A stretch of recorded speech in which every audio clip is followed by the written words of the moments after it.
आखिर क्यों दिया शमीक ऋषि ने राजा परीक्षित को श्राप और किस वजह से हुई कलयुग की शुरुआत? क्या पाप किया था राजा परीक्षित ने और क्यों उन्हें इस महान ऋषि के श्राप का भागी होना पड़ा? आखिर कैसे आया इस धरती पर कलयुग? दोस्तों, हिंदू धर्म के पौराणिक ग्रंथों के अनुसार 4 युगों का वर्णन किया जाता है, जिसमें सतयुग, त्रेता युग, द्वापर युग और कलयुग शामिल है। इनमें से सतयुग, त्रेता युग और कलयुग अब तक बीत चुका है, जिसमें से कलयुग चल रहा है। लेकिन क्या आप जानते हैं कि ये कलयुग का आना कोई संयोग नहीं है, बल्कि एक ऋषि के श्राप का परिणाम है। तो अब सवाल है कि आखिर कौन से ऋषि थे वो जिनके श्राप के कारण कलयुग आया और उन्होंने ये श्राप आखिर किसे और क्यों दिया? तो दोस्तों, हमारी संस्कृति, सनातनी परंपरा और हिंदू धर्म में प्राचीन काल से ही ऋषि मुनियों का विशेष आदर सम्मान किया जाता रहा है। प्राचीन काल में वो ऋषि मुनि हुआ करती थी जो राजाओं से लेकर आम जनता तक को शिक्षित करने का काम किया करती थी। उस समय ईश्वर का अस्तित्व मौजूद था और ऋषियों के श्राप को भी बहुत ही प्रभावशाली माना जाता था। और ऐसे ही एक शक्तिशाली ऋषि हुआ करती थी शमीक ऋषि। तो चलिए आज की इस वीडियो में हम आपको शमीक ऋषि के दिए गए ऐसे श्राप के बारे में बताने जा रहे हैं जिसके कारण कलयुग फलीभूत हुआ। ये श्राप शमीक ऋषि ने राजा परीक्षित को दिया था। तो दोस्तों, महाभारत के आदि पर्व में 40 और 41वें में अध्याय के अंदर वर्णित एक पौराणिक कथा के अनुसार द्वापर युग में महाभारत का युद्ध खत्म होने के बाद 5 पांडवों के अतिरिक्त केवल अभिमन्यु की पत्नी उत्तरा के गर्भ में वीर अभिमन्यु का पुत्र ही शेष बचा था, जो जन्म लेने के बाद हस्तिनापुर के सिंहासन का उत्तराधिकारी बना। इस शिशु का नाम था परीक्षित, जो बाद में राजा परीक्षित के नाम से प्रसिद्ध हुए। दरअसल राजा परीक्षित बहुत ही न्यायप्रिय और अपनी प्रजा के प्रति निष्ठावान थे। राजा परीक्षित धनुर्धर अर्जुन के पुत्र और वीर अभिमन्यु के पुत्र थे। वो एक बार जंगल में शिकार करने गए। शिकार करते करते शाम हो गई और राजा परीक्षित पूरे तरीके से थक चुके थे, लेकिन उन्हें कोई भी शिकार नहीं मिला था। उस समय ये परंपरा हुआ करती थी कि अगर शिकार खेलने गया हुआ राजा बिना शिकार के महल में लौटता है तो उसे उचित सम्मान नहीं दिया जाता। ऐसे में राजा परीक्षित ने उस रात्रि जंगल में बिताना ही उचित समझा। जंगल में घूमते घूमते वो एक स्थान पर पहुंच गए जहां शमीक ऋषि मौन अवस्था में ध्यान कर रहे थे। राजा परीक्षित शमीक ऋषि को पीने के लिए पानी मांगने लगे, लेकिन ऋषि ध्यान में थे, इसीलिए वो राजा की बात का कोई उत्तर नहीं देते। राजा परीक्षित के सर पर स्वर्ण मुकुट पर विराजमान कलयुग के प्रभाव से राजा ने इसे अपना अपमान समझा। गुस्से के कारण राजा परीक्षित उनके गले में मरा हुआ सांप डाल देते हैं। जब इस बात का पता शमीक ऋषि के पुत्र श्रृंगी ऋषि को लगता है तो वो क्रोध में आकर राजा परीक्षित को श्राप दे देते हैं। अपने पिता के अपमान पर ऋषि श्रृंगी राजा परीक्षित को ये श्राप देते हैं कि वो 7 दिन में नाग राज तक्षक उन्हें डस लेगा और उनकी मृत्यु हो जाएगी। श्राप के कारण राजा को 7 दिन के बाद नाग राज तक्षक ने डस लिया और उनकी मृत्यु हो गई। राजा परीक्षित की मृत्यु के बाद से ही कलयुग की शुरुआत मानी जाती है। महाभारत के लगभग 35 सालों के बाद जब पांडवों ने राज्य का सुख भोग लिया, तब धर्मराज युधिष्ठिर अपना पूरा राजपाट परीक्षित को सौंपकर अपने चारों भाई भीम, अर्जुन, नकुल, सहदेव और द्रौपदी के साथ महाज्ञान की खोज करने के लिए हिमालय की ओर निकल गए थे। उन दिनों धर्म बैल का रूप धारण करके और पृथ्वी गाय का रूप धारण करके सरस्वती नदी के किनारे एक दूसरे से मिले। गाय के रूप में पृथ्वी की आंखें आंसुओं से भरी हुई थी और उनकी आंखों से लगातार आंसुओं की धारा बह रही थी। तब पृथ्वी को दुखी देखकर धर्म रूपी बैल ने उनसे उनकी परेशानी का कारण पूछा।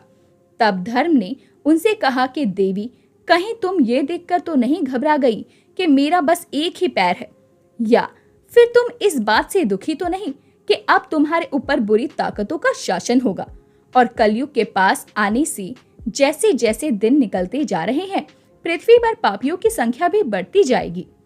तब धर्म के सवाल का जवाब देते हुए पृथ्वी देवी बोली, हे धर्म, तुम तो सब कुछ जानते हो, ऐसे में मुझसे मेरे दुखों का कारण पूछने से तुम्हें क्या ही लाभ मिलेगा।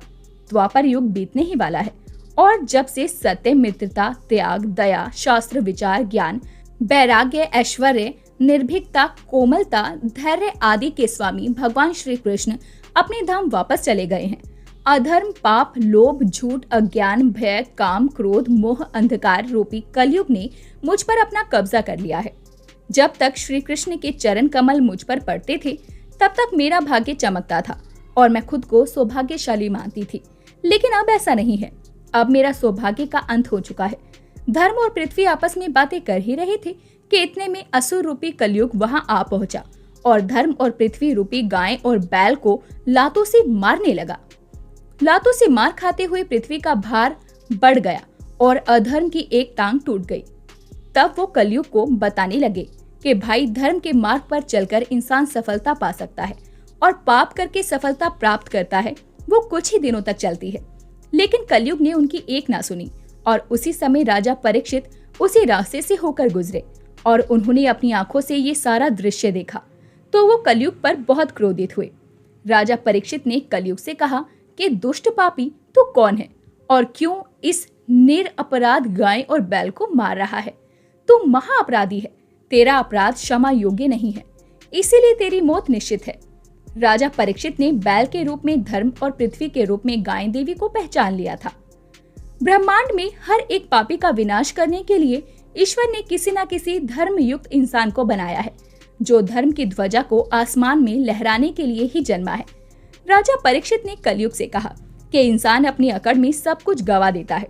जब राजा परीक्षित ने गाय और बैल को पहचाना तो उन्होंने कहा कि हे धर्म, सतयुग में आपके तप, पवित्रता, दया और सत्य रूपी 4 चरण थे।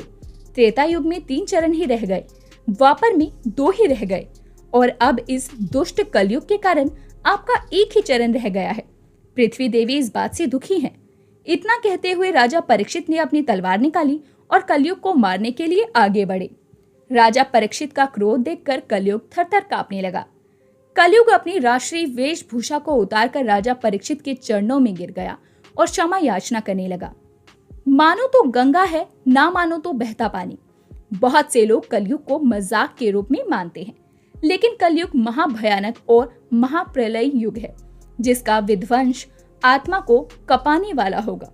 जब कलयुग राजा परीक्षित के पैरों पर गिरा तो उन्होंने भी अपने शरण में आए कलयुग को मारना उचित नहीं समझा और उससे कहा कि कलयुग, तुम मेरी शरण में आ गए हो, इसीलिए मैं तुम्हें जीवन दान दे रहा हूँ।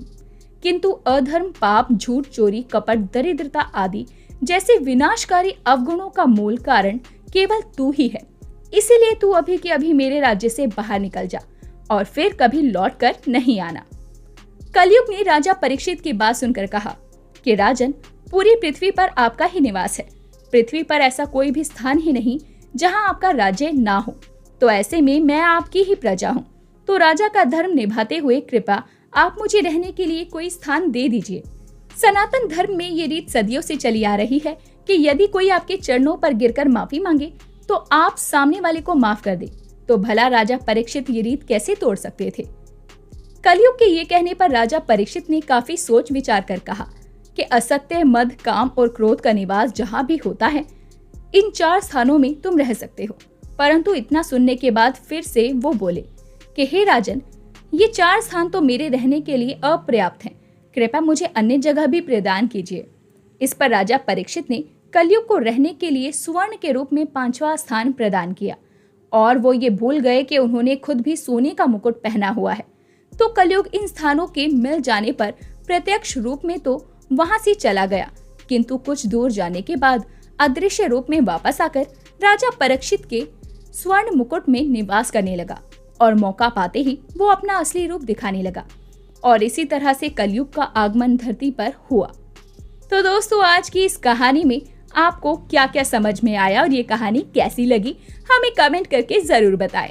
ऐसे ही लेटेस्ट वीडियोस देखने के लिए चैनल को सब्सक्राइब करना ना भूलें।